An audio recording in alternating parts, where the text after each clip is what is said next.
one of the top games besides the leaders. Yeah, that's the position over there. Ivanchuk is 2 pawns up and absolutely winning. Oh my! Is that once again happening, that Vasily Ivanchuk spoils Magnus Carlsen's tournament? I'm not sure if... Yeah, that's the present position. And Ivanchuk is absolutely winning. That's Ivanchuk is it. There has to be a blunder against that's the Magnus only way. Carlsen. If not, this Yeah, I don't know what was happening. We had some... Yeah, or it was me. I could not find the win. But now, the game. But now, yeah, descending, there is nothing to talk about. White is winning. It's just, well, some theoretical chances.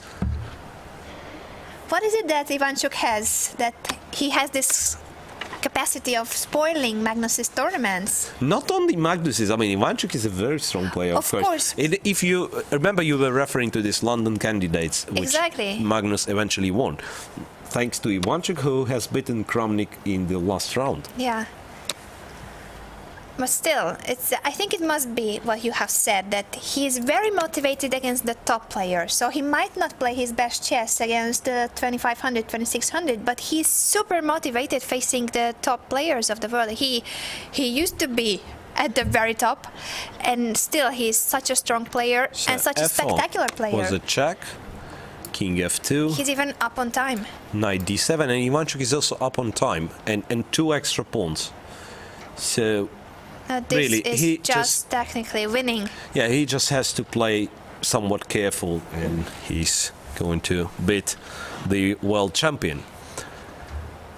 Incredible, because Magnus has won his last 4 games, and it seemed that he's on a roll. He might win a couple of more and join the leaders, but Vasily Ivanchuk said, no way. Yeah, that's interesting. And once again with Ivanchuk, he had a wonderful tournament yesterday, but then in round 5 he lost to Ronin, a very painful game. Yes. Basically entering the position Ronin had analyzed till the end. And, well, one might think, okay, now Ivanchuk will start losing, now he will lose his concentration, his motivation, but never happened. So he has won in the 6th round, and now he's about to beat the world champion. There's another result on the top board, which is Vishy Anand beating Li Chao. Okay. So Vishy goes up to 5.5. 5.5 points. That's very good out of 7 games. And yes, that will mean that Aronian has 6.5, as well as Korobov. And the rest of the players... 6. They have 6. Oh, so sorry, Korobov and Aronian are on join first. Exactly, yeah. Aronian only drew. And must be few players on 5.5. Right, so it's Anand, it's most likely Ivanchuk. Then we had Mamedyarov and Melkumian, who probably finished already. They're still playing. Oh, they're still playing. So I'll, well, try to see what's going on here. I think we stay on this game. Now I'll just check.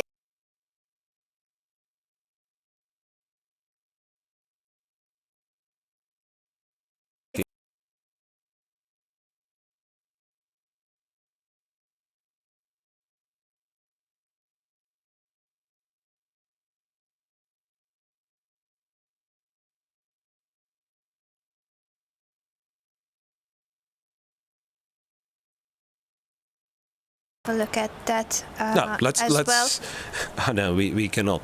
I mean, it's a funny position. Let's wait for this game.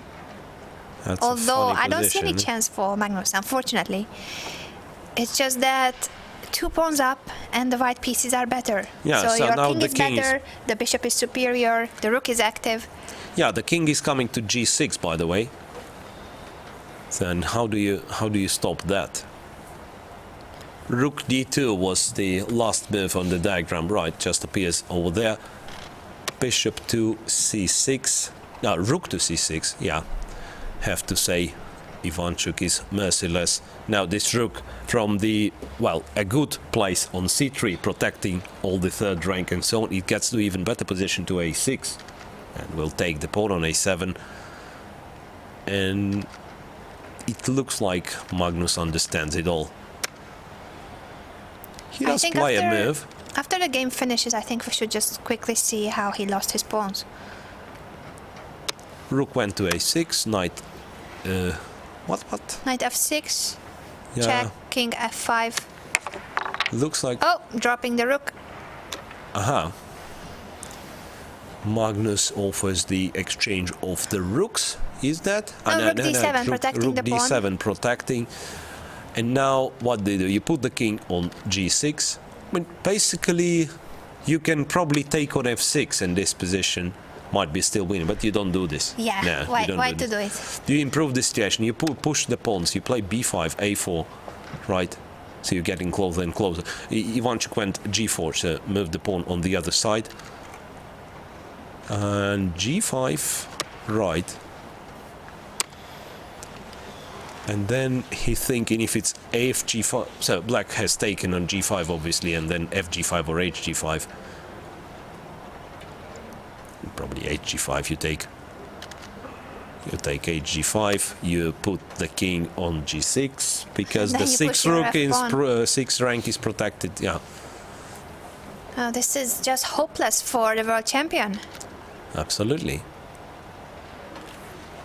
Yeah, and g6 is a very nice square for the king, obviously, far away from all those checks with the knight. No. I don't even see a way to blunder unless you blunder your rook. Yeah, it has to be really a heavy blunder. It's not like... you can say, I mean, black is hoping for white to blunder, but black cannot even create a threat. Yes, so it has to be problem. White blundering something heavily. No, I think Bishop Magnus is c6. already considering when to resign. Yeah, bishop c6, rook d6, and then you take on g7. Is that enough? Probably it is. Even though there are some ideas. Probably you avoid calculating lines, you just play. Rook went to a5, attacking the knight. Knight d4. Knight d4, bishop and moves to g4. Bishop g3, Magnus Carlsen Bishop resigns. g4, and you either have to give the g-pawn or the knight on d4 if you keep the rook on the 7th rank. Yes, indeed. So, a convincing victory from Vasily Ivanchuk has just Ivanchuk. beaten the world champion once again. Can we bring back our analysis board and just have a quick look at how those two pawns were gone from the board? Yeah, well, just a second. I'll try to find this game. Ivanchuk against Carlsen, that's the final position. We'll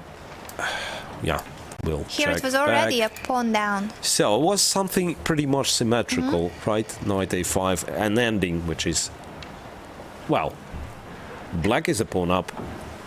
Bishop b5, it's equal. Bishop c6, castles, still not much it seems. Knight e5, f6, bishop to c6. And a huge family fork on c6. Family fork. Right, bishop f3, so black took, and knight c6. a7, e5, e7, and both rooks. That is a family fork in the vocabulary of chess grandmasters. Yeah, check here, takes here. And yeah, and from now on it was clear that black plays for tricks and the position is lost. And no tricks worked against Ivanchuk. No, here, not h4, this time. Bishop g4, and he has taken the pawn, 2 pawns. 2 pawns and better pieces, so was a completely hopeless endgame for Magnus Carlsen, who is now still on champion Magnus Carlsen. So, we're ready to start. Vasily, you just won a game against world champion Magnus Carlsen. How was it? Very exciting game. Okay. He had a problem from the opening already, because after I played a3 before bishop b2 already looks that white is better, because I have choice to play e3 or e4, and then he went to endgame, but okay, probably missed nice tactic with bishop f3, knight c6, and after this his position is completely collapsed then. You were not afraid. He started to jump with his knight, trying to do something. I mean, to create maybe some counterplay. You were sure that it's already winning for you. Okay, I tried to be accurate. Okay, but okay, maybe he had some chances, but okay, it needs more analysis. Yeah. I think you are kind of difficult opponent for Magnus. Every time, I mean, if you have a chance, you are beating him in some events. I mean, we remember London, we remember Berlin. Okay, not every time, but okay. It's, What is your secret? At least I want to say that for me always it's big pleasure to play against Magnus. Yeah. Okay, Vasily, thank you so much.